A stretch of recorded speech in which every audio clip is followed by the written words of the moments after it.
Ok. ¿Aló? Adelante. Perfecto. ¿Y me escuchan?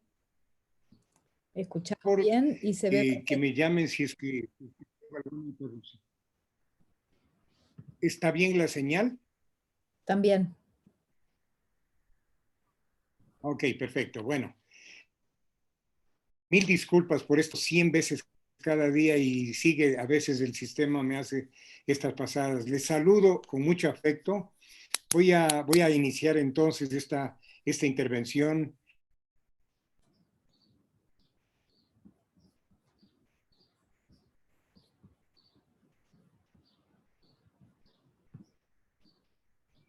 Saludar con especial afecto y reconocimiento a nuestro talentoso y entusiasta grupo de estudiantes del doctorado, a su directiva y grupo organizador, que nos han permitido cumplir con una meta que la teníamos propuesta y que encontró en esta disposición de este grupo joven de investigadores talentosos, en su entusiasmo, una salida exitosa. Quiero dar un especial saludo también a la Universidad de la República, a su Facultad de Medicina, con su Escuela de Graduados de una persona, de los dos estimados amigos Miguel Martínez y Francisco González, sus autoridades, también de los colegas, profesoras y profesores de la UDELAR que han estado presentes y expresándoles un fraternal reconocimiento por su clara voluntad de arrimar hombros en este pequeño gran hito de solidaridad académica que hemos cumplido en estos días. Igualmente quiero extender un agradecimiento a nuestra Universidad Andina sede Ecuador, especialmente a sus autoridades que no solo acogieron con beneplácito el encuentro, sino que aceptaron el pedido que efectuamos desde la coordinación del doctorado con Ilón Catillería para que los artículos que deriven de este encuentro sean reconocidos formalmente como cumplimiento de los requisitos de titulación. Un afectuoso agradecimiento también a las brillantes y entusiastas investigadoras del área de salud y de nuestros programas de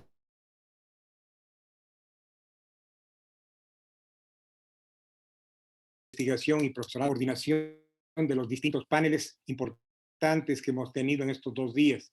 Y finalmente un abrazo latinoamericanista para todos y todas aquellas compañeras de varias latitudes que han estado los días juntadas a este esfuerzo nuestro, a este colectivo binacional y que están también otros compañeros.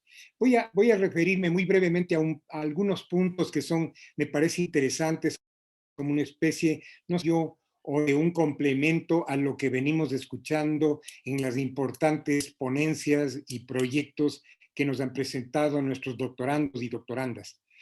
Quiero referirme a lo que es el momento actual, a la circunstancia actual de estas catástrofes de la vida en esta civilización malsana que vivimos, la importancia frente a eso de una reforma académica como un desafío ético, epistemológico y obviamente de acción, periodos de pensamiento crítico, luego referirme a la construcción del doctorado y una evaluación panorámica del encuentro, muy simplemente tal vez solamente para reafirmar la importancia de las contribuciones. Estamos claros, creo yo, no solo por lo que hemos escuchado en estos 2 días, sino por lo que venimos atestiguando desde comienzos de este siglo XXI, que vivimos el contexto histórico del más agresivo periodo del el agresivo periodo del capitalismo del siglo XXI y esta envilecida civilización que es su corolario cultural, que es su corolario epistémico, que es su corolario espiritual. Las venas de América Latina, como diría ese maravilloso pensador uruguayo, siguen más abiertas que nunca. Tal vez él se horrorizaría si después de haber escrito sus venas abiertas de América Latina vería qué tan abiertas y qué tan complicada está la situación en la actualidad. Estamos viviendo lo visible, estamos viviendo estamos ostentando la presencia demoledora de una aceleración de la acumulación de capital que viene tomando cuerpo, tiene fundamentándose, viene enraizándose desde el siglo XVIII, cuando en la primera revolución industrial empezó a romperse la actividad artesanal del trabajo para maquinizarse el trabajo y en el espacio de la fábrica comenzar, o de las manufacturas, o más tarde de la fábrica ya mecanizada de mediados del siglo XVIII, empezar este primer estadio de la revolución industrial. A mediados o en el último tercio del siglo XIX, la segunda revolución industrial arranca con la producción en masa, siempre en búsqueda no del beneficio de la humanidad, sino de la consolidación de formas de extracción de plusvalor. La línea de montaje en las estructuras fordistas de la industria automotriz, que más tarde se aplicó a muchos otros, este Fordismo, esta organización fordista que dio un segundo paso en la aceleración de la acumulación de capital. Hacia mediados del siglo XX, la tercera revolución industrial, a través de la automatización hecha posible por los sistemas de computación, generó procesos productivos automatizados que empezaron a aumentar la plusvalía relativa y empezaron a posibilitar una velocidad en los procesos extractivos iniciales en esta época. Pero es ahora en el siglo XXI de la cuarta revolución industrial donde la capacidad y la velocidad extractiva y por tanto, por ende, la explotación humana y de la naturaleza alcanzan su ritmo infernal. Es la cuarta revolución industrial donde los sistemas ciberfísicos, ¿no?, en el uso lucrativo de las nuevas tecnologías, genera exponencialmente consecuencias muy graves por esta convergencia lucrativa de nuevas tecnologías con muy limitada regulación, una aceleración informática comunicacional, plataformas digitales que empiezan a manejar datos, bases de datos gigantescas, y esto que generará la posibilidad de tener espacios cibernéticos de control de la acumulación de capital, como lo veremos a continuación, un monopolio del aparato cibernético que permite incluso mercantilizar la vida íntima, la vida privada, que permite mercantilizar y incluir en los algoritmos extractivos el Internet de las cosas, la inteligencia artificial en las ciudades, la planificación de los sistemas de salud con inteligencia artificial, la biología artificial y la ingeniería genética en la agroextractivismo o en otras formas de extractivismo. Entonces, las grandes corporaciones que hasta ahora han recurrido, en el caso de la agroindustria, a los agrotóxicos y procesos contaminantes, ahora echan mano, y esto pasa en otros campos de la producción también, a usos altamente peligrosos de las nuevas tecnologías de la cuarta revolución industrial, como hemos dicho, la biología artificial, la ingeniería genómica, la inteligencia artificial y la robótica, la nanotecnología, las gigantes plataformas digitales. Esto catapulta formas de acumulación y formas de aceleración de la extracción de plusvalor enormes, pero que están articuladas formas de explotación muchas aceleradas. Entonces,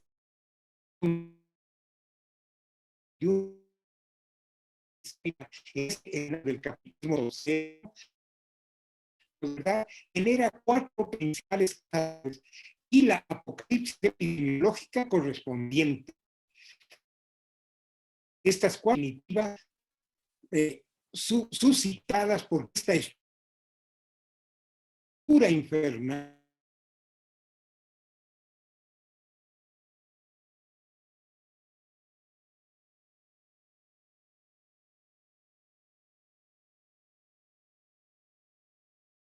Creo que tuvimos problema con la conexión de Jaime, lamentablemente. Vamos a esperar que recupere.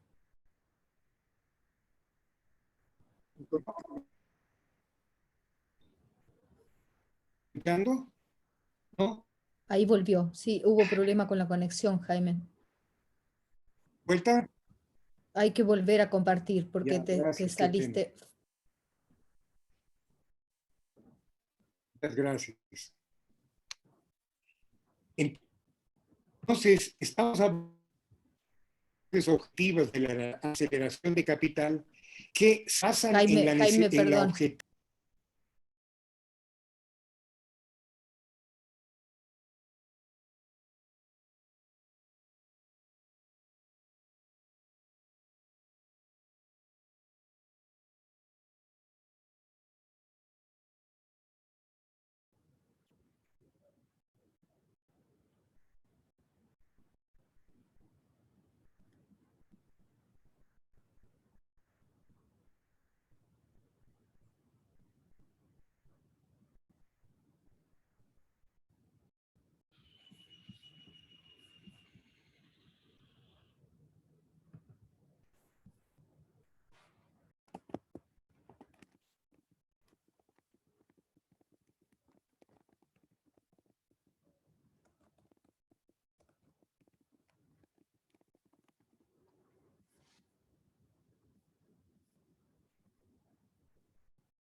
justamente ahora a la potencialidad máxima de una aceleración agresiva de la acumulación de capital, que gira obviamente alrededor de este proceso extractivistas masivos en espacios monopólicos y con una monopolización de los recursos naturales en muchos campos. Antes era solo la agricultura, la ganadería, la silvicultura, la pesca, minerales, etcétera, y la explotación de la biota mediante la aplicación destructiva de paquetes tecnológicos, obviamente de aceleración. Entonces, estamos hablando de un estadio del capital, este capitalismo versión 4.0, cuyos procesos críticos de la base material y de su correspondiente civilización son, en definitiva, esta aceleración de pulpos gigantescos, de enormes empresas que trabajan a gran escala en forma monopólica, con una pérdida masiva de soberanía y expansión de usos peligrosos de la tecnología, una desestructuración y descapitalización de pequeñas y medianas economías, una urbanización salvaje que corresponde justamente al diseño de las ciudades de acuerdo a este modelo de reproducción social, la debilidad y la desterritorialización jurídica, la corrupción y debilidad institucional pública, la contención y burocratización de la participación social y de los mecanismos de rendición de cuentas, el deterioro ecológico masivo y el deterioro masivo y polimorfo de la salud humana. Estamos hablando entonces de un momento sumamente grave de la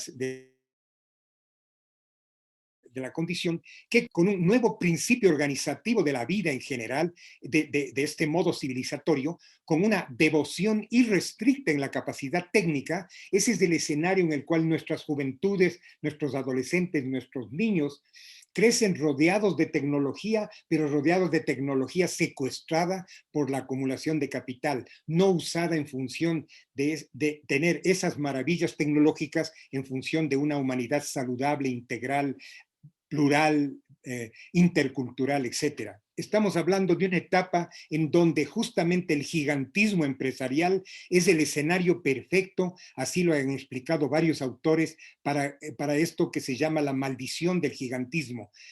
Un libro que se llama The Curse of Bigness, que demuestra cómo estos gigantes tienen que recurrir a procesos fraudulentos, a procesos de engaño, a procesos de asalto a los recursos públicos.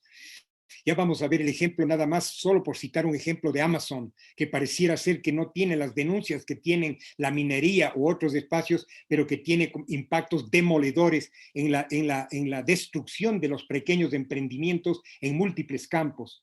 Una secularización de lo político, la política convertida en negocio, y una centralidad de lo individual, de un individualismo rapaz, digamos un individualismo extremo con un consumismo correspondiente.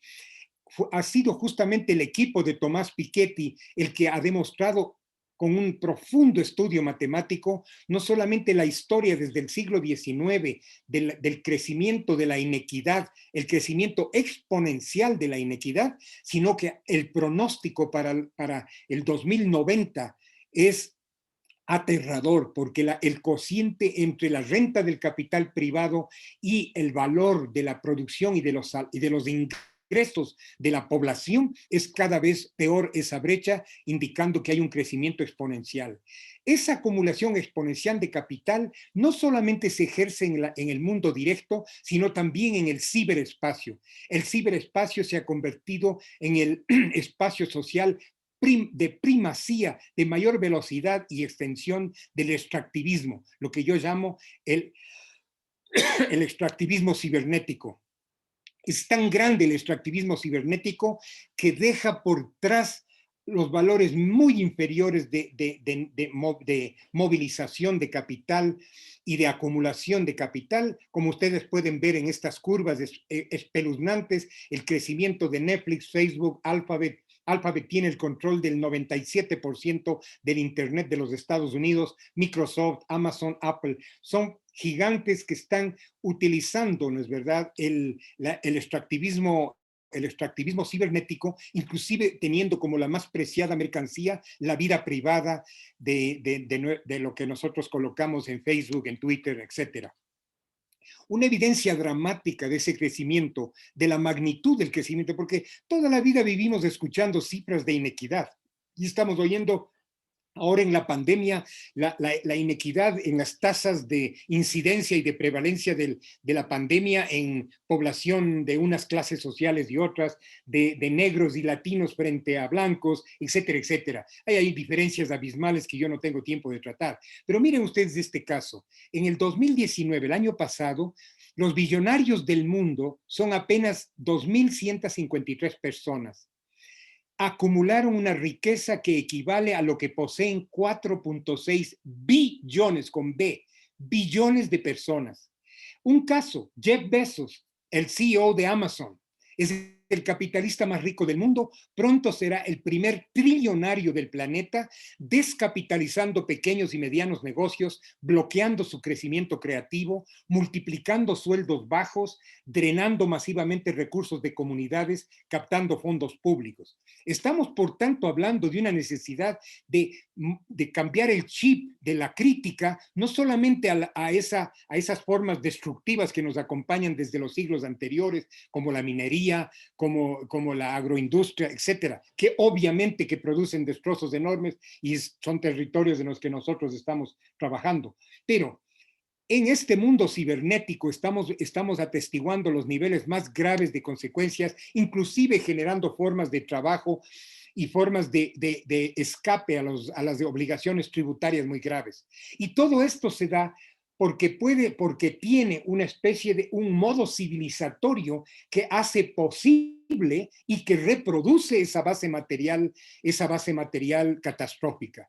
Una civilización contraria a la vida, como la diría justamente Bolívar Echeverría, en una era donde el carácter filosófico o la naturaleza filosófica dominante es una desacralización de la madre naturaleza, una secularización de la política y un extremo individualismo consumista. Entonces estamos en la civilización del destrozo, pero también estamos en la civilización de la inequidad. Y es ese el espacio, son o sea, los espacios del capital, los espacios del capital se han hecho globales y no solamente se ha globalizado su carácter, el carácter, digamos, de esta base material, sino que también se ha globalizado una especie de cultura de derrota del bien común, donde los pactos sociales los residuos de pactos sociales que quedaron después de las ofensivas neoliberales del siglo XXI han quedado, digamos, ya como un recuerdo. La operación desenfrenada de una base material tecnológicamente acelerada, de una civilización radicalmente individualista, tecnocrática y secularizada, la configuración de los espacios sociales para servir el gran interés privado y la profundización del colonialismo y también en todo espacio, por esto de la matriz de poder, la clase social, las condiciones de género y las condiciones etnoculturales forman parte de una matriz de poder, son inseparables. No hay solamente una estructura clasista de la sociedad, hay también una estructura patriarcal y hay además una cultura también colonial. Y en ese escenario, ¿no es verdad? Esa profundización del colonialismo va a tener impactos profundos en la vida, pero también, como lo voy a tratar a continuación, en las universidades, implicándose un movimiento de derrota del bien común que se ve en últimas formas. Inclusive se ve como el debilitamiento del gremialismo universitario o del gremialismo popular, a pesar de que obviamente siempre persisten espacios de lucha muy importantes, por suerte, con los cuales las universidades conscientes se ligan. Entonces, estamos en una era de crisis múltiple de la vida, donde los procesos críticos estructurales de demolición de la vida saludable están dándose en las 4S. Una demolición de la sustentabilidad, una demolición de la soberanía, una demolición de la solidaridad y obviamente una demolición de la bioseguridad. Y no es que estos sean grandes elementos que se desarrollan independientemente. Todo lo que afecta a la sustentabilidad afecta a las otras 3S. Todo lo que afecta a la soberanía afecta a las otras 3S. Todo lo que le hace menos solidaria a las sociedades, a las ciudades, a los espacios rurales, aumenta en las otras 3S. Y obviamente cuando una sociedad, una región deja de ser sustentable, soberana y solidaria, automáticamente va a despuntar igualmente un destrozo masivo de la bioseguridad de los procesos y espacios malsanos. Entonces, es ese escenario donde estamos atestiguando la presencia de 4 catástrofes simultáneas. Hablo en el sentido no de una metáfora de donde tal vez lo poético o lo metafórico pueda desarticularse o deslindarse de la realidad objetiva. En la realidad objetiva hay 4 catástrofes en marcha que están juntas o que están interdependientes con la apocalipsis epidemiológica que estamos viviendo. Primero, la eclosión de un ciclo de destrucción de los espacios naturales, de las configuraciones genéticas de los ecosistemas, etcétera, que están siendo el caldo de cultivo y de destape de un ciclo pandémico de este siglo XXI, donde las pandemias han sido varias. Nosotros ya veníamos diciendo desde el 2008, 2005, que venían nuevas pandemias y que cada vez serían peores. Eso es exactamente lo que ha estado ocurriendo. Pero esto va de la mano con el desate y aceleración de procesos graves de cambio climático, que son en el futuro todavía mucho peores amenazas que que los ciclos pandémicos. Y tercero, una creciente y exponencial reproducción de desigualdad social. Entonces, si la inequidad se está desarrollando aceleradamente a niveles incompatibles con cualquier mínimo principio de derechos humanos y de justicia, si el desate y aceleración de procesos destructivos es global, es planetario, entonces nosotros estaríamos en la urgencia de organizarnos, de unirnos, de generar un movimiento de respuesta colectiva en todos los espacios que sean autoconciencia de la sociedad. Pero justamente viene esta 4ª catástrofe, que es el virus de la infodemia. No es la infodemia de la que habla la OMS, cuando habla de infodemia como la proliferación de mensajes mentirosos en las redes sociales. Esta es la infodemia con el descalabro total, primero, de la capacidad informática democrática de la humanidad, porque el Big Data está en manos de grandes pulpos.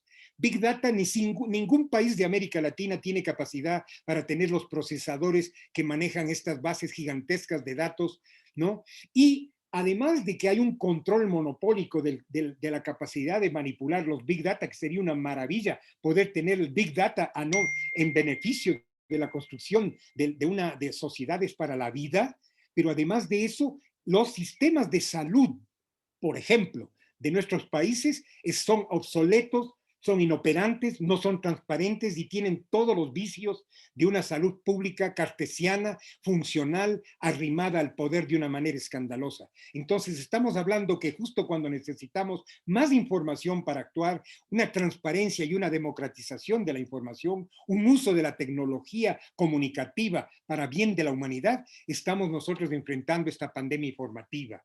Por eso, es urgente repensar la reforma académica. Yo recuerdo cuando mi generación entró a la universidad, eran los años de la segunda reforma universitaria, cuando celebrábamos la presencia y la lucha, ¿no es verdad?, del movimiento de Córdoba, que conquistó, digamos, que logró grandes conquistas en términos como la autonomía universitaria, la libertad de cátedra y la vinculación con la comunidad.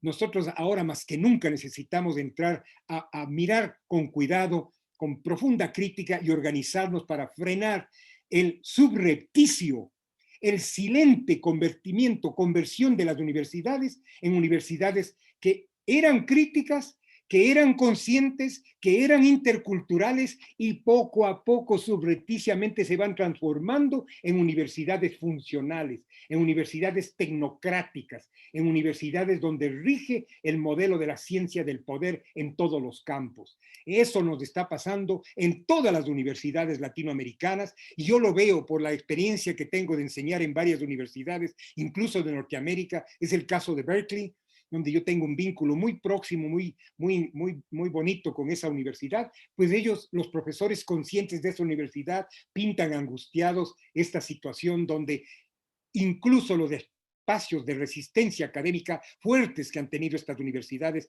en el norte y en el sur están siendo transmutados lentamente a una visión distinta.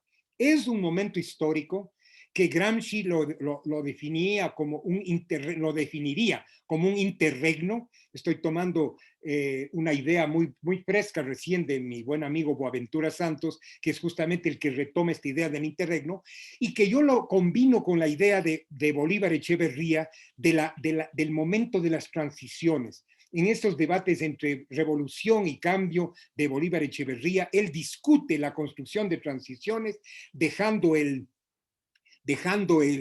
concepto aquel de, digamos, heroico de las transformaciones violentas, de las transformaciones que se logran en golpes de militares y pensar que la humanidad en este rato lo que necesita es pensar, organizar las bases sociales de las ciudades, del campo y de todos los espacios de conciencia para construir una transición hacia una sociedad de la vida, porque si no paramos este holocausto, estas catástrofes que se están dando, lo que va a pasar es que no podremos simplemente, le dejaremos un mundo de pánico a las nuevas generaciones. Lo viejo no acaba de morir y lo nuevo aún no ha nacido plenamente. Y para que lo nuevo nazca plenamente, ahí está un papel para las universidades. Es el papel de la ciencia y de las universidades que necesitamos despertar para salir de ese letargo, incluso de sectores progresistas que se han apoltronado simplemente en un pensamiento bonito que se saca en revistas prestigiosas, que va a congresos, que nos da libros y publicaciones. Obviamente todos necesitamos publicar, necesitamos buenas revistas, necesitamos publicar buenos libros, pero el problema es que eso no agota un proceso en el cual las universidades, para no hacer eso, tendrían que primero salir del sucursalismo, de ser sucursales del pensamiento del norte, y segundo, tendrían que salir de la ruptura que tienen de sus espacios académicos con los espacios de las comunidades en lucha.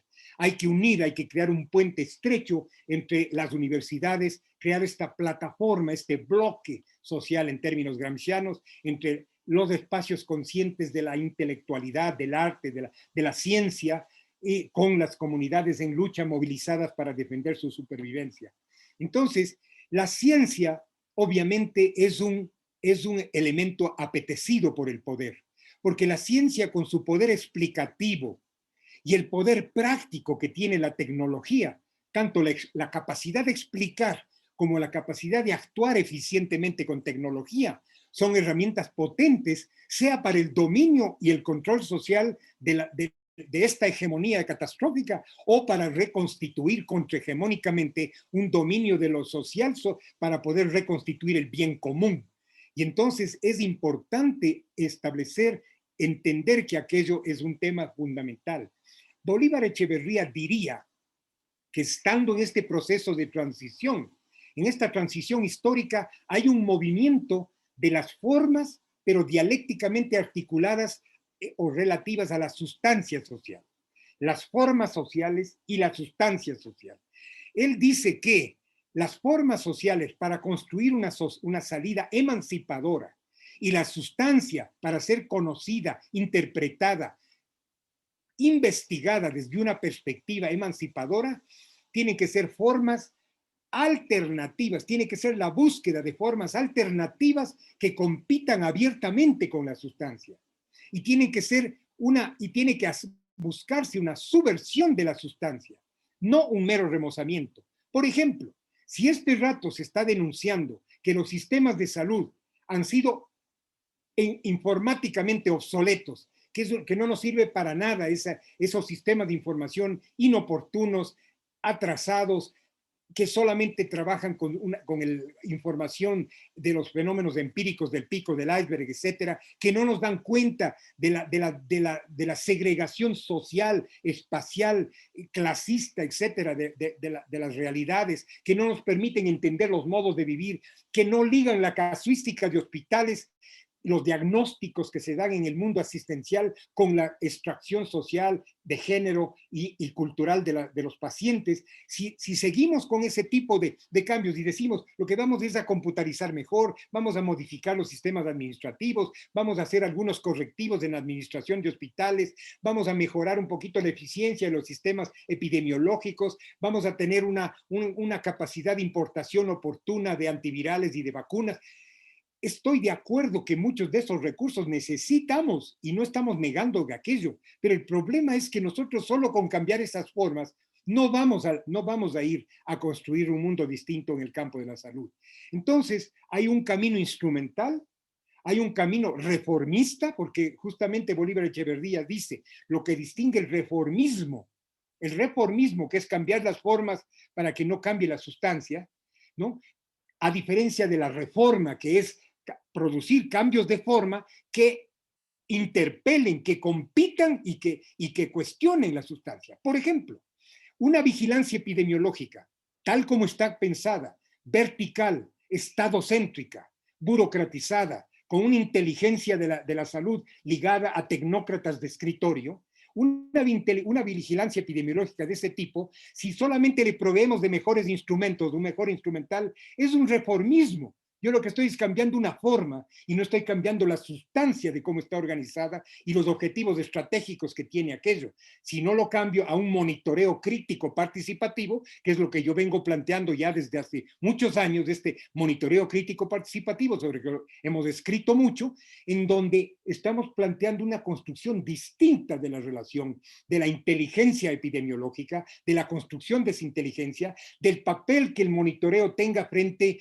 al control social de los procesos y a la rendición de cuentas, etcétera. Una democratización y una diversificación de ese tipo. Por tanto, nosotros estamos preocupados y vemos que incluso desde el siglo XIII, ¿no es verdad?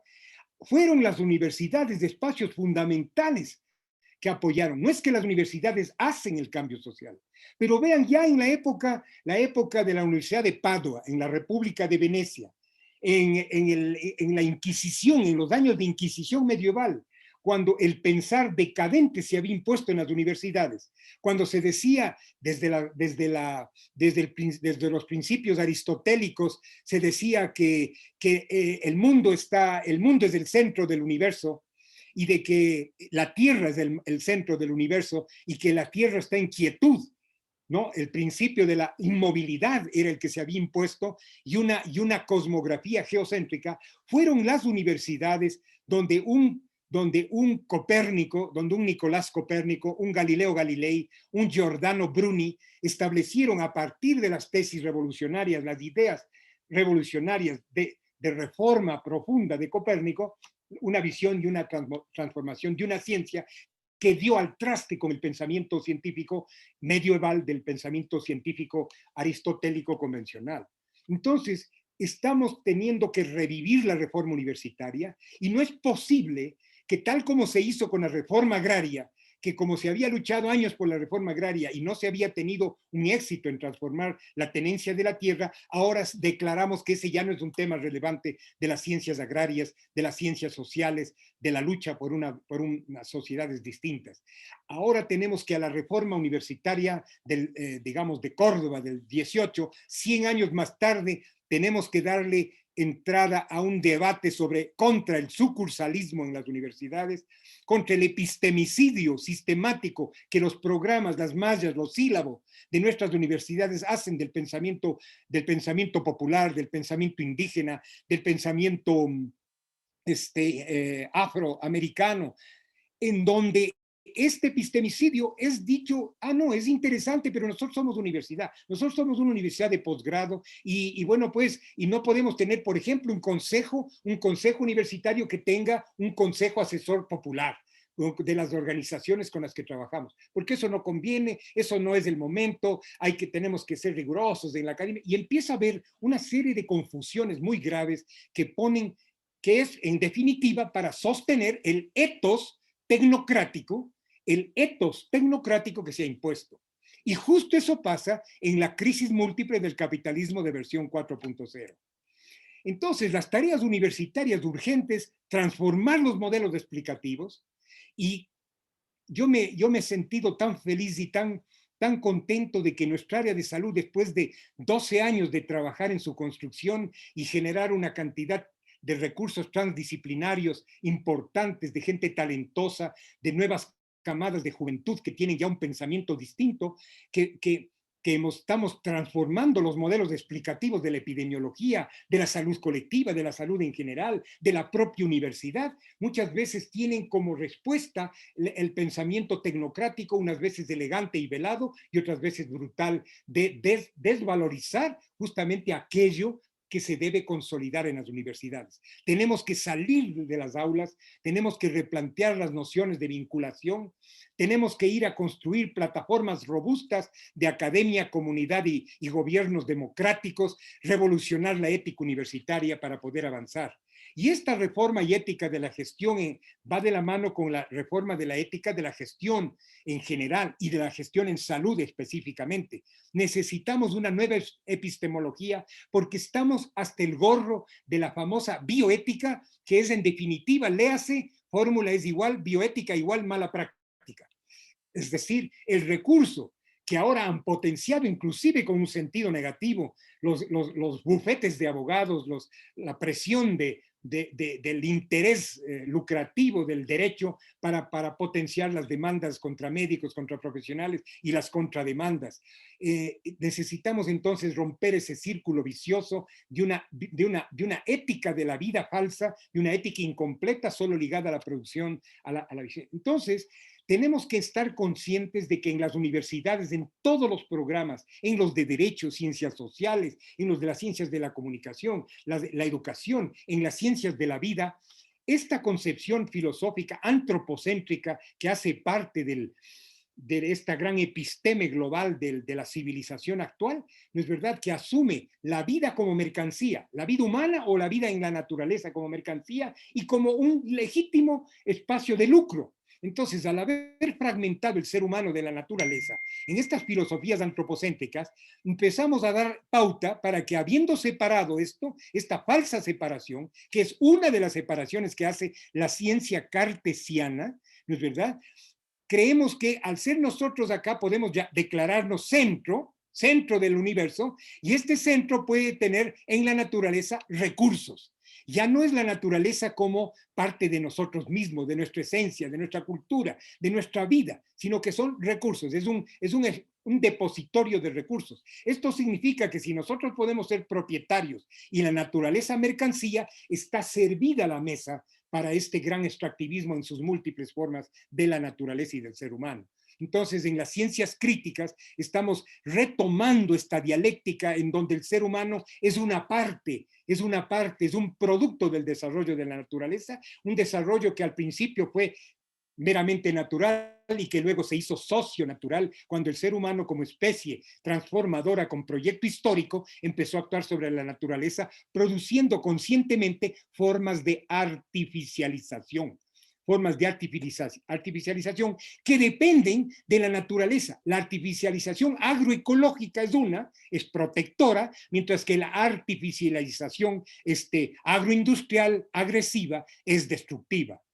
Y entonces, esta lógica, estos ritmos y esta gobernanza de los tecnócratas es justamente lo que yo, como les decía hace un rato, lo planteé anterior, en Río Más 20, cuando me invitaron a dar una conferencia, la OMS, y estuve ahí, éramos algunas voces aisladas de crítica a todo ese funcionalismo y a toda esa tecnocracia que se imponía ahí. Nosotros presentamos la siguiente expresión y decíamos, a ver, el caso emblemático, la ética de las cumbres de Río 92. Le evaluamos a Río 92 en Río Más 20. ¿Y qué pasó con todas las 27 cláusulas que se suponían proteger todo? La vida, proteger la naturaleza, proteger los derechos humanos, proteger los derechos étnicos, proteger los derechos de género. Todo eso evaluado. Después, si ustedes analizan lo que pasó en Río Más 20, es que los problemas ambientales de inequidad no se mejoraron, se agravaron. Que persistió el antropocentrismo, que hubo una persistencia en el academicismo, en la tecnocracia, de una cultura unilateral, de una cultura unicultural, y obviamente nos llenamos de prescripciones inoperantes y cosméticas. Por ejemplo, de prescripciones de los organismos internacionales que luego son copiados, copias ceros en todos los espacios de las instituciones técnicas de los ministerios del mundo. Por ejemplo, las metas del desarrollo del milenio. Se pone de moda las metas del milenio, nada más para citar un ejemplo. Y hay estudios que ya empiezan a mostrar lo que nosotros venimos denunciando desde hace tiempo, que muchas de estas metas del milenio no cambiaron, a más de hacernos gastar mucha plata en una tecnocracia cara internacional, nos han generado ningún cambio. Por ejemplo, en mortalidad infantil. Todas las metas del milenio en mortalidad infantil han fracasado. Y lo triste es que incluso no fracasaron tan estrepitosamente en países que no las aplicaron. Entonces, yo con esto no estoy diciendo ni que la cooperación internacional no sirve, ni que hay que desterrar la cooperación internacional, ni que toda la cooperación internacional ha sido un error. Pero lo que sí estoy diciendo es que gran parte de la gigante cantidad de recursos que se invierte con esa lógica, con ese tipo de visión, con esos fundamentos técnicos científicos, ha sido un estrepitoso fracaso. Y es en el fondo es funcional a la catástrofe. Entonces, la ética y el ethos de la vida para desterrar esa civilización, llamémosle civilización de la muerte, llamémosle civilización de la soledad, llamémosle civilización del querimportismo, llamémosle civilización, ya. Pero esa civilización, estos apellidos que le estoy dando, son apellidos del polo dominante, pero eso no nos debe hacer pensar que no hay mucha vida social organizada, obreros, trabajadores agrícolas, luchadores étnicos, movimientos feministas, movimientos, digamos, ambientalistas, que están generando una organización contraria a toda esa civilización que se ha impuesto. Y entonces, pero eso necesita que nos aclaremos en los espacios, en las maestrías, en los doctorados, en los espacios académicos, porque muchas veces tenemos un discurso bonito político, pero en la ciencia, en la intimidad metodológica, conceptual, estamos nosotros usando categorías que son perfectamente funcionales con nombres bonitos. Y empezamos a construir estadísticas funcionales, empezamos a construir técnicas cualitativas de investigación funcionales. Tenemos que cambiar aquello y les doy una ilustración. Por ejemplo, en la bioética, se arma un escándalo si una pediatra o un pediatra que ha estado atendiendo a un niño omite algún elemento, comete alguna omisión o alguna maniobra que le lesiona a un niño involuntariamente. Eso genera un escándalo y demandas y desencadena una reacción. Pero todas las operaciones agroindustriales dañinas que matan niños masivamente, que contaminan la leche materna que amamanta a esos niños, etcétera, etcétera, que les llenan de plásticos peligrosos, de sustancias tóxicas, de contaminantes en sus espacios domésticos, en sus escuelas, cuando son fumigadas por una avioneta de la zona bananera, etcétera, eso sí no causa escándalo. Entonces, ¿cómo es posible que se desencadene una bioética puntual cuando hay que acusar a un profesional, a una enfermera, a un médico, a un odontólogo o odontóloga, y no se desencadene una configuración desde la Constitución y las leyes orgánicas y las normas institucionales para que se desencadene todo un mecanismo que resuelva este tipo de cosas? Necesitamos un cambio histórico de la extensión y profundidad de la ética.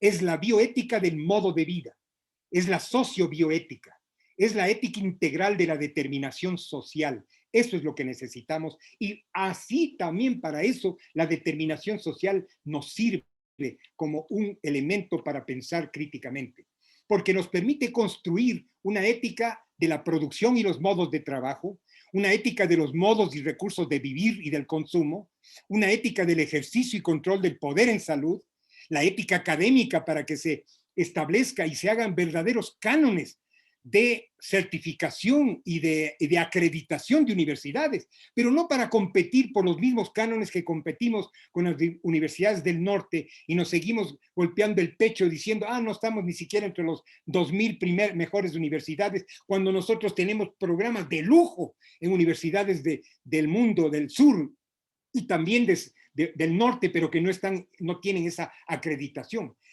Las universidades, las grandes universidades del mundo son una maravilla de la humanidad. Yo no estoy negando que un Harvard, que un Berkeley, que un Stanford o que una una universidad francesa o alemana o española o lo que fuera, o de cualquier país, o la UNAM de México, etcétera. Estamos hablando de que tenemos que volver a lavar, a ver qué mismo es definir una gran universidad, porque muchas veces esos cánones reproducen y nos hacen seguir tras la meta, tras esas metas que son metas muchas veces distorsionadas. Principios que justifican la salud pública. En el Journal of Public Health de Canadá, un grupo publicó este debate interesante en el año 2002, que empieza a plantear algunos principios que ya empiezan a abrir empiezan a hacer un boquete en este monolito de las viejas lógicas. El principio del daño, el principio del medio menos coercitivo, el principio de reciprocidad, el principio de transparencia. Importantes prescripciones que van alimentando el otro lado de la contradicción. Y el principio de precaución que nosotros luchamos. Yo recuerdo que un año antes de que se dé la constituyente del 2008 en Ecuador para la nueva constitución, que es una constitución garantista que por primera vez consagró los derechos de la naturaleza junto con la de Bolivia, dos primeros países en el mundo que consagramos en la constitución los derechos de la naturaleza, y así por el estilo trabajamos, en el caso nuestro, con 120 organizaciones durante meses, en 6 mesas de trabajo para establecer un debate sobre el articulado de la Constitución. Una de nuestras luchas fue el principio de precaución, porque lo que pasa es que la ciencia está orientada para ser la ciencia de bombero, una epidemiología de bombero. Es decir, cuando ya está producida la catástrofe, voy a apagar el incendio. Ya está instalada la pandemia, ahora voy a ver cómo la enfrento, ¿no es verdad? Ese principio reactivo tardío con el que está construida la ciencia, yo me atreví en una visita que nos hicieron todos los miembros del Comité de Cambio Climático a nuestra universidad. Yo fui tal vez irreverente, me lancé a decir que lo que está haciéndose en cambio climático es una ciencia de alta precisión, maravillosas mediciones en los mares, en el deshielo de glaciares, que se está haciendo maravillas en el cálculo de las contaminaciones atmosféricas del aire, particuladas y no, etcétera, etcétera, que el cálculo de la huella hídrica, de las huellas que se calcula. Todo esto es una maravilla, son recursos maravillosos, pero están hechos de tal manera que viene a ser ciencia forense. Ciencia forense, es ciencia cuando ya está destruido el bosque, ya cuando está extinguida en las especies, ya cuando está masacrada comunidades enteras durante tiempos. Entonces tenemos que recuperar el principio de precaución. Por eso nosotros en la Constitución luchamos para que esté el principio de precaución y logramos que esté, y dice, eso es letra muerta. Nuestra Constitución dice en varios artículos que el principio de precaución debe aplicarse, y este es un principio que implica lo que yo llamo prevención profunda, que no es lo mismo que la prevención etiológica. Voy a prevenir que no hagas un contagio de COVID, voy a prevenir que no tengas un cancerígeno cerca de la crianza de tu niño o de una mujer embarazada, que no tengas un elemento tóxico en tu espacio, en tu ecosistema, ¿no es verdad? Pero el problema es que hay que impedir que eso genere y esté ahí y se haya construido como se haya estructurado, porque entonces paramos el proceso. ¿Precaver qué? ¿Precaver qué? ¿Precaución frente a qué o respecto a qué?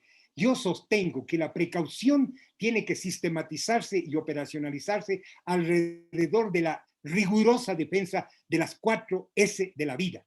Es precaver, es poner en práctica nuestra Constitución cuando instaura el principio de precaución como uno de los principios que debe tener el sistema de salud. Es en el capítulo 7, artículo 73, el Estado aplicará medidas de precaución, etcétera, etcétera, etcétera. Eso logramos que esté. Pero resulta que en el último Código Orgánico de Salud que se acaba de aprobar, y en muchos articulados y en muchos sílabos de universidades y en muchos espacios donde se reproduce la ideología de estas cosas, vamos a ver que eso es letra muerta o que está mediatizado. Y el espacio cibernético también tiene que este rato demandar nuestra acción, porque no solo nos están explotando sin que nos demos cuenta, somos obreros de Internet sin darnos cuenta, somos los obreros que le generamos a Facebook ese crecimiento exponencial que ustedes vieron, o a Twitter, o a Instagram, o a quien fuera. Somos nosotros, inconscientemente. Pero además, en el espacio cibernético se han estructurado sistemas de acumulación de capital, como son los servicios, digamos, los servicios digitales de Uber o de transporte, de compra de alimentos, de distribución de medicinas, etcétera.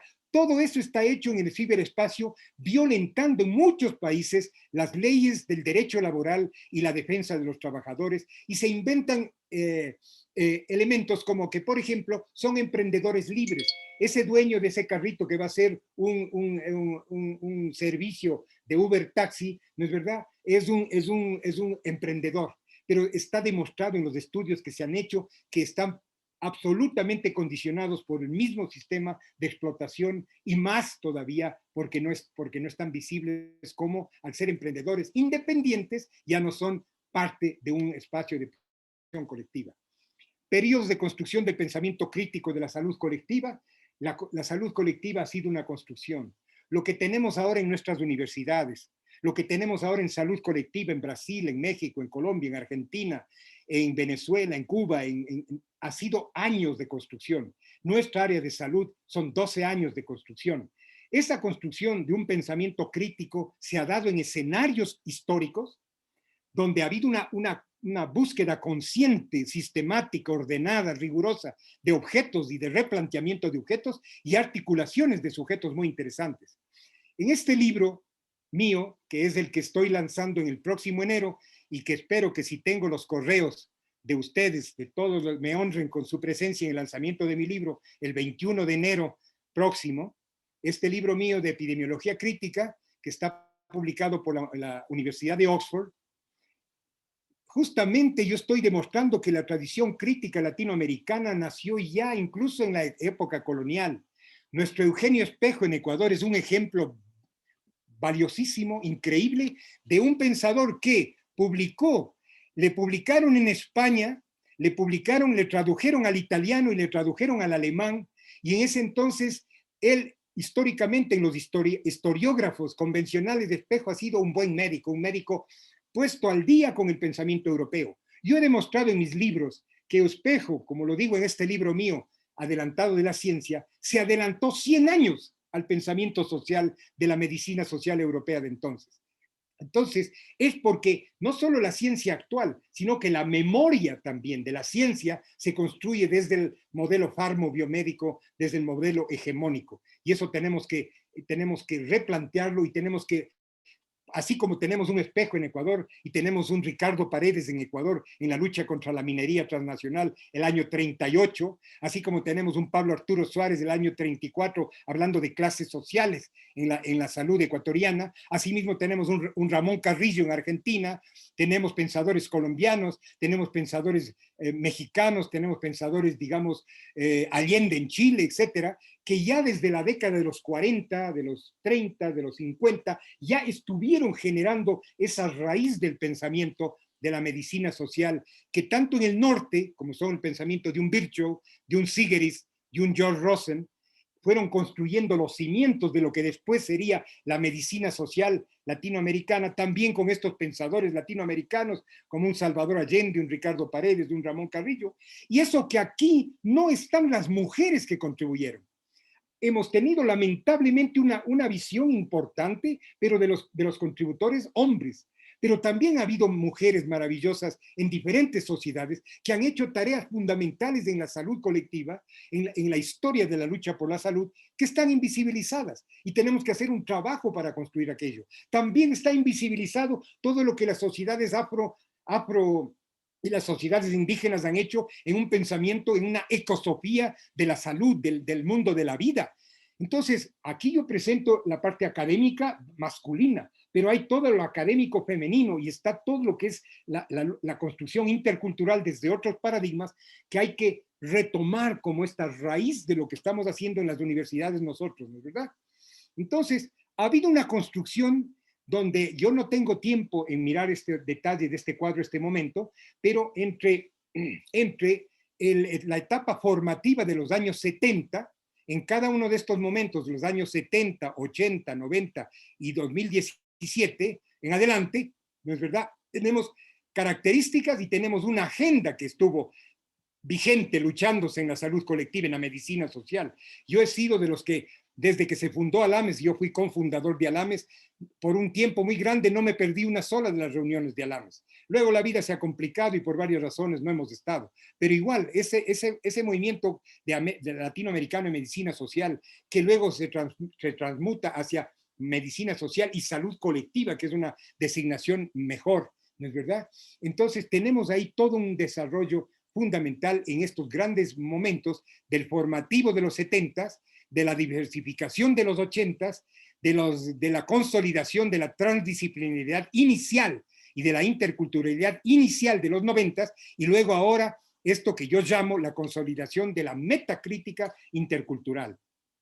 Justamente en mi libro, que espero que logre rápido poner ya en marcha la traducción al español, y también me han planteado Oxford me ha planteado que también lo podemos traducir al portugués, ¿no? Entonces, y además hay otros textos, no es el único, pero obviamente que hay mucha producción latinoamericana, pero en definitiva lo que estamos planteando es cómo hacer este giro de la teoría cartesiana a la teoría de la complejidad en salud. Cómo hacer un giro de la metodología lineal, empírico-analítica, a la metodología del pensamiento complejo, participativo, transdisciplinario e intercultural. Cómo ir de la filosofía de una praxis funcional, de esa salud pública obsoleta, funcionalista, articulada al poder, a una filosofía de una praxis metacrítica, transformadora, neohumanismo radical, intercultural, ecosófico, antipatriarcal y basado en procesos y mecanismos de reforma como el monitoreo crítico. Tenemos que subvertir entonces la hegemonía del modelo funcional cartesiano. Para eso son nuestras maestrías, para eso es nuestros doctorados, nuestros postdoctorados, para eso es la universidad, para eso es también luchar para, ojalá, también el tercer nivel, transformarlo. Y para eso necesitamos más cuadros que entiendan lo que está pasando y que no hayan caído en la trampa ¿cómo se dice?, de la seducción de la tecnocrática. La determinación social es entonces un recurso para el pensamiento complejo porque defiende, estudia, analiza y aterriza. No es un elemento teórico, es un recurso para poder construir praxis y ordenar la praxis multidimensional y dialéctica, contradictoria. ¿Y por qué? Porque nosotros tenemos que trabajar, y eso tenemos que convertir en metodología, la complejidad del sujeto, ¿no? La metacrítica, y también la complejidad de los procesos de la salud, la multidimensionalidad y el movimiento dialéctico. Esto es lo que nosotros hemos hecho, eso es lo que está en mi libro último y también está en algunos de mis libros anteriores y también está insinuado en muchos libros latinoamericanos que se han escrito en este cuestionamiento al modelo que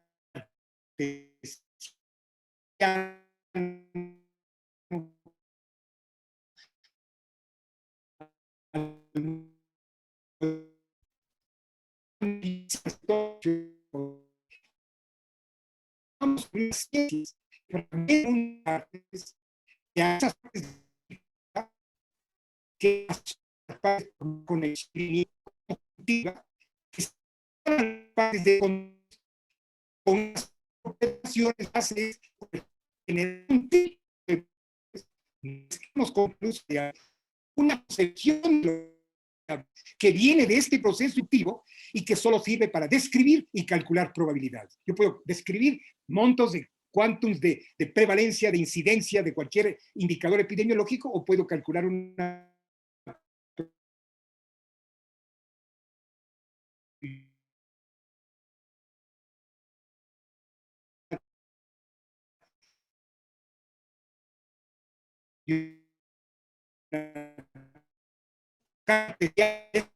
modelo dialéctico crítico explicativo. Factores de riesgo que tanto se usan, no volver a esta lógica de los factores de riesgo, sino ir a la construcción de procesos de detección. Y en esta construcción que la hacemos de la de procesos críticos, establecer qué lugar y cómo se establecen variables. Porque variables es una acción sometida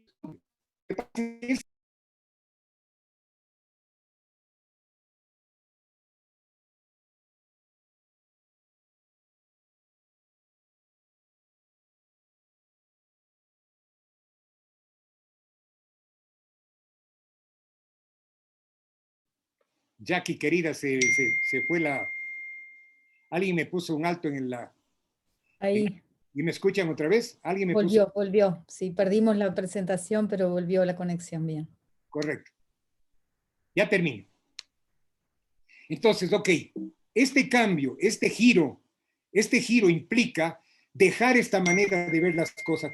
Por ejemplo, dejar de ver una pandemia de esta manera, ¿no? Donde hacemos establecer factores de riesgo y luego calcular probabilidades de un determinado proceso y pasar a ver la pandemia como debe ser vista, en las concatenaciones de los procesos del metabolismo en todos los espacios y los procesos críticos que suceden en la sociedad, en los grupos sociales, en los modos de vivir específicos y en los individuos.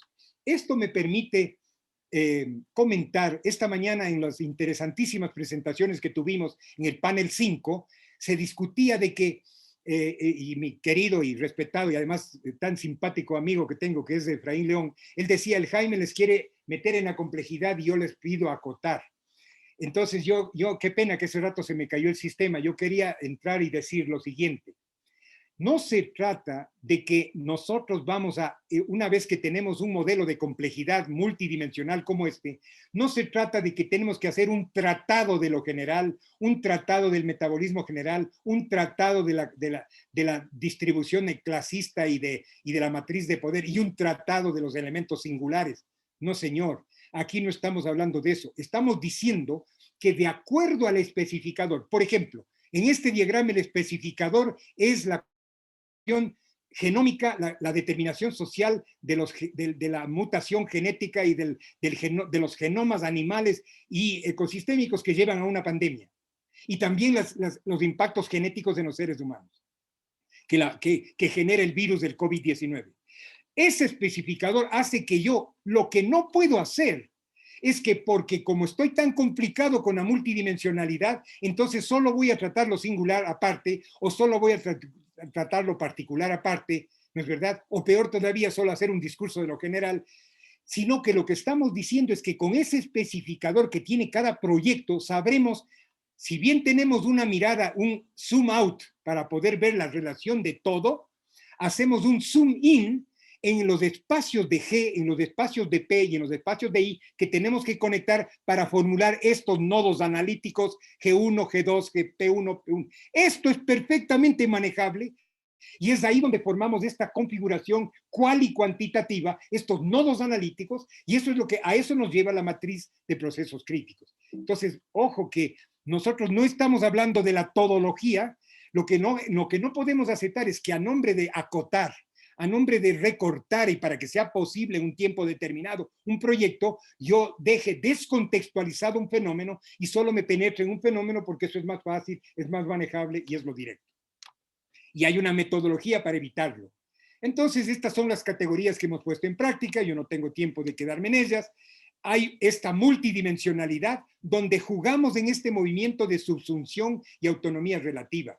De mañana, mi querida amiga, compañera del alma, Lía Giraldo, cuando comentaba uno de los proyectos, decía que nos recomendaba pensar en Juan Samaja. Bueno, Juan Samaja está en mis libros epidemiológicos desde hace tiempo, porque Juan Samaja es el que justamente nos permitió trabajar cómo esto, yo que estoy diciendo, esta dialéctica de subsunción y autonomía relativa, que es un movimiento dialéctico donde lo más complejo subsume lo menos complejo, lo colectivo está subsumido, el modo de vivir en la sociedad y los estilos de vida en el modo de vida están subsumidos, pero eso no significa que no tengan los individuos una autonomía relativa para poder generar cambios en lo colectivo y los colectivos generar cambios en la sociedad. Por eso es dialéctico, subsunción y autonomía relativa. Y por eso la categoría subsunción, que finalmente crea formas de embodiment, es decir, efectos en el genoma, efectos en el fenotipo o efectos en la salud, digamos, en la condición mental, psíquica de las personas, pero además de eso hay una dialéctica entre lo individual y lo colectivo. Y esto es Samaja, es decir, es una tendencia donde lo más complejo, lo más amplio, tiende a reproducirse y a determinar la persistencia de las características de lo menos complejo, pero lo menos complejo tiende a generar cambios, a hacer una génesis, tiene un elemento productivo. Entonces ya no es esta flecha que estamos viendo aquí no es unilateral, ¿no es verdad?, sino que es de doble sentido en este movimiento de autonomía. Y eso también ya tenemos recursos para poderlo sistematizar en la investigación. Pero también hay una complejidad del sujeto, con esto voy a terminar, porque el sujeto del conocimiento es también en salud colectiva y en las ciencias, debe ser transdisciplinario e intercultural. Transdisciplinario e intercultural, que son las dos condiciones de complejidad desde el punto de vista de la complejidad del sujeto del conocimiento. Y yo sostengo que la transdisciplinaridad y la interculturalidad están articuladas al proceso metacrítico de la sociedad capitalista. Meta para que no signifique la unilateralidad de que cada sujeto critica el capital desde su visión, sino que es una construcción transdisciplinaria donde no se trata de poner junto la sociología, la antropología, la biología y la epidemiología, yuxtaponerles, sino que se trata de que se imbriquen mutuamente, se transformen mutuamente para que se trascienda, se transgreda y se transforme mediante una mayor complementación, integración y colaboración que es la transdisciplinaridad. Entonces, esto se logra porque en la epidemiología, y aquí es donde yo les he reclamado a muchos de los expositores, que es la epidemiología, cuando uno quiere en algún momento observar los embodiment singulares, individuales, los embodiment acá, o otras formas de embodiment, nosotros tenemos que tener aquí ciertas disciplinas que profundizan en cada una de estas subdimensiones del proceso salud. Entonces son diferentes entradas disciplinarias. ¿Y cuál es la ciencia que cuando se trata de entender la determinación social articula todo esto? Es la epidemiología crítica. O sea, la epidemiología crítica abarca todos estos campos disciplinares para poder explicar la conjunción. Si no, cada una de estas explica su parte con toda la potencia que tiene, y eso es válido si es que el objeto es meramente ecológico. Pero cuando es una relación con la salud, entonces necesitamos que estos campos se tornen en una actividad transdisciplinar integrada de esta manera. Esto es lo que yo quería sostener y saber que el pensamiento metacrítico e intercultural obviamente implica que mantengamos con vida todas las voces y todas las miradas.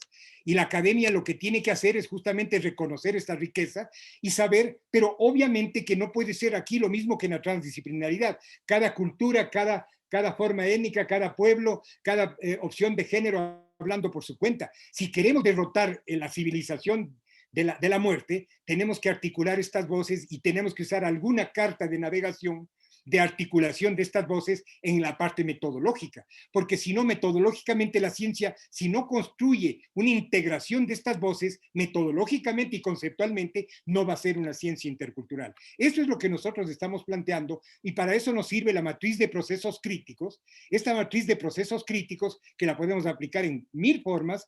No voy a quedarme en eso, es un modelo de análisis específico que nos permite organizar un plan heurístico hermenéutico.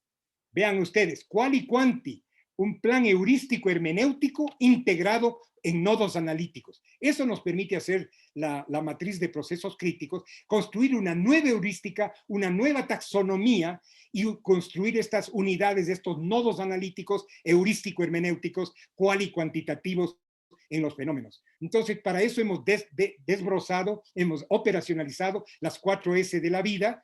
Esto lo metemos en una matriz que yo no tengo tiempo de tratar este rato. Esa matriz obviamente nos permite establecer una serie de procesos y con eso podemos generar justamente una conexión que transforme la estadística y que transforme también los estudios antropológicos, los estudios etnográficos, ¿no es verdad? Y los estudios cualitativos también. Quedan replanteados los sistemas matemáticos de asociación, correlación, variación concomitante, análisis de varianza, análisis factorial. No los dejamos de usar, pero quedan replanteados y quedan reinsertados en un modelo heurístico hermenéutico distinto. Y entonces con eso, no tengo tiempo, estos son elementos que algún rato los podremos tratar en otro espacio, ¿no es verdad? Pero entonces ahí tenemos ahí entra, a diferencia de los factores de riesgo, los procesos críticos y la matriz de procesos críticos que integra lo general, lo particular y lo singular, y que nos permite además incorporar la inequidad como una categoría fundamental de la heurística y de la hermenéutica. Y las técnicas de observación estadística y cualitativa son reinterpretadas a partir de los procesos críticos, y además esta es una matriz que nos posiciona territorialmente. La epidemiología crítica siempre ha sido una ciencia territorializada. Lo que pasa es que ahora tenemos mejores conocimientos para plantearlo de manera más clara, pero eso estuvo desde la década de los 70 planteado. Yo tuve el honor de ser amigo y de compartir una mesa de trabajo con ese gran científico brasilero Milton Santos, el gran teórico, uno de los 3 grandes teóricos del espacio crítico, ¿no es verdad?, de la geografía crítica. Y además de ser una persona adorable, una persona maravillosa, justamente discutíamos cómo es importante el territorializar los procesos si se los quiere entender, porque el territorio no es un continente pasivo, sino que el territorio es también productor de determinación social. Es producido socialmente, pero también produce a la sociedad. Y por eso la matriz de procesos críticos integra esa nueva visión, etcétera. Y me paso esto rápido porque si no. Y todo esto, la matriz nos permite montar el diseño del sistema de prioridades, del sistema territorial, de los posicionamientos sociales y efectividad, articulados en un triángulo de acción, tomado de Matus, reformado por nosotros, en donde el proyecto contrahegemónico en cualquier campo es el movimiento dialéctico entre un proyecto estratégico construido en los procesos críticos respectivos, con un conjunto de sujetos sociales afectados e involucrados, sociales, académicos, institucionales, y con una capacidad científica, cognitiva, concreta. Este movimiento dialéctico organizado, movilizado, es lo que nosotros planteamos para la acción. Entonces, bien, yo creo que con esto el doctorado se construyó alrededor de, si ustedes visitan nuestro Observatorio Regional de Salud Colectiva, van a ver las líneas en las cuales estamos trabajando, el que quiera conocer en detalle, pero nosotros hemos visto cómo desde hace muchos años atrás empezamos a construir el doctorado en realidad no está desde el 2016, es desde el 2009, el doctorado en salud colectiva, pero han ido apareciendo estos diferentes programas, pero todos consistentemente armados alrededor de una visión compartida y no que cada profesor, haciendo uso de su libertad de cátedra, enseñe lo que le da de gana dentro de cualquier visión de la vida y no se inscriba en una visión crítica, ¿no es verdad? También los que estamos presentando ahora, una maestría de alimentación y salud colectiva, una maestría de adolescencia que ya está casi a las puertas de marchar, la de alimentación y salud colectiva está también ya en fase avanzado, la maestría de agroecología que la empezamos del próximo año, la maestría de toxicología y salud colectiva que empezará también el próximo año, apoyados por nuestro centro de investigación y laboratorio que trabaja para investigar las 4S en los diferentes matrices de los contextos humanos y de ecosistemas. Y entonces, ante eso, imagínense en qué puede sentir una persona de mi generación cuando ve en un encuentro como el de hoy que los doctorandos, ¿no es verdad?, por ejemplo, como lo podemos ver en el libro que estamos construyendo con el grupo del doctorado de Efraín León de la UNAM de México y nuestro grupo, vean ustedes cómo en estos espacios de capital y territorios de resistencia, ¿no?, que están, es una edición que está fuertemente coordinada y apoyada acá por Ilón Catillería y por Janina Zamora y el equipo de Efraín León en México. Estamos ya estamos entrando a la imprenta en una coedición de UNAM, Universidad Andina, y vean ustedes, ahí están, muchos de los trabajos de nuestros doctorandos y de los doctorandos mexicanos, todos orientados por un paradigma crítico de la geografía y de las ciencias de la salud. Ahí, en estos detalles, cuando ustedes vean esta transparencia, se darán cuenta de esto que está surgiendo, y además en el encuentro actual está una vez más refrendado, porque muchos de los trabajos del libro que estamos hablando son de la primera generación del doctorado, donde hubo también una gran riqueza, una gran presencia de un pensamiento crítico en muchos campos. Y ahora en este encuentro No, yo me siento muy orgulloso de haberles escuchado a toditas y a toditos y ver cómo están trabajando con esa disciplina, con esa creatividad y con esa angustia a veces porque estamos siempre rebasados de trabajo y obviamente ahí tienen ustedes un David Acurio trabajando con su visión potente en Cuenca sobre alimentación, inequidad y poder, Mónica Zurieta trabajando su determinación social del consumo alimentario en territorios, Diana Ocampo Rivera en discursos y prácticas pedagógicas en alimentación, estrategia, estilos de vida, ¿no es verdad? Estamos hablando de un Ronnie Lizano trabajando el análisis comparativo entre metabolismos en Cayambe, la evaluación de las 4S por Doris Wilcamaigua, que junto con la tesis de Orlando Felicita va a ser muy potente y junto con la de Renato van a ser tres de los proyectos que van a ayudar mucho a establecer esta contraciencia en la evaluación y la investigación. Un Edgar Rojas trabajando en la determinación social, el uso de agrotóxicos. Un José Luis Cova trabajando desde la salud individual de las terapias integrativas, una innovación profunda de la interculturalidad científica entre China y Latinoamérica. Diana Ochoa trabajando en la determinación social de la salud en familias con autismo. Juan Pablo Velasco en la epidemiología crítica del SARS-22 en enfermeras, y en fin, la vibración de lo... Entonces, bueno, yo, ¿qué digo ahorita en la emoción de cerrar mi intervención? Lo que le dije al 12º Congreso de Alames, que tuve el honor de dar la conferencia a Juan César García en la hermosa ciudad de Montevideo, Uruguay, tierra maravillosa que quiero y donde tengo entrañables amigos. Yo les dije, la vibración de los tambores del candomblé y la poética de los orishás estremece nuestros sentidos con un mensaje de identidad y una reivindicación de la memoria. Reivindicación de la memoria. La urgencia y la celebración de la memoria es también una parte de nuestra lucha, es el mensaje de los charrúa, es el mensaje de los aguá, es el mensaje de los pueblos andinos. Es un reto que nos dejan para este evento y justamente lo que me han pedido los organizadores del Congreso, en este caso no me pidieron, sino que me estoy lanzando, que arranquemos un trabajo sobre memoria crítica de la medicina social latinoamericana. Tenemos raíces populares, tenemos raíces étnicas, tenemos raíces sociales y tenemos también raíces culturales académicas. Seamos respetuosos de esa memoria histórica, construyamos nuevas etapas, démosle fuerza a esta juventud, porque pronto pasaremos la posta y serán ustedes los que mantengan la antorcha prendida. Si en Argentina será a lo mejor el ángel de la bicicleta, si es en Ecuador será pues el espíritu si es en el Caribe será el espíritu de los orishá, si es en el Ecuador será toda la fuerza de la ecosofía de la chacana. Muchas gracias.